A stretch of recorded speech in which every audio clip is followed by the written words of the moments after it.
welcome to Liam's World. Kaya, ito na yung part 7. Last na po yung part 10.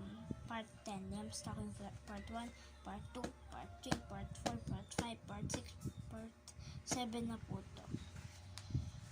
Pero, pang part 11 pala yung last na, hindi, basta kahit anong part, gusto ko, hanggang 20, 100, di naman 100 po eh.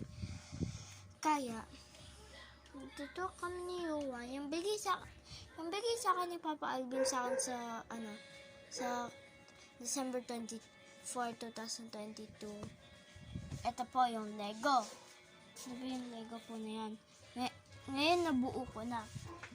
Tadaan! Laki pala eh. Parang pag ganito lang yun, parang puti na yun. Kaya binigay sa akin sa 25 ni December 25, ano po, Mjolnir. Ito po, Mjolnir, ha? Kaya Mjolnir. Tsaka bigay sa akin ni Tita Alice sa December 24, 2022. Ito po. Boom! Ito yung bigay sa akin ni Tita Alice. Wow!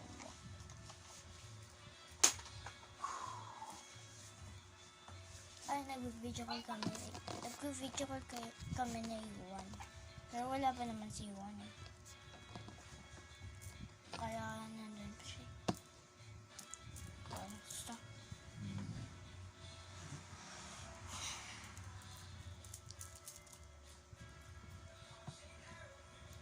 Yung mga ibang Lego ko dun nakalagay, diba? Kaya yung malaki ko na bago kong Lego, hindi ko dun lalagay. Display ko lang dyan kasi ang laki. Kasi pag dun ko din lagay, masisira lang yun. Masisira lang yun. Kagaya sa jet ko na... Ay. Kagaya sa jet... Kaya sa jet ko na basta? Hindi ko alam. Jet ko na Lego. Nilagay ko doon kasi ang laki kagaya dito. At pagkatingin ko, sira na. Kaya ayaw ko to ilagay doon.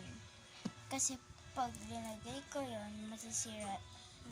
Pag linagay ko yun doon, masisira lang. Kaya, bye! Don't forget to like and subscribe.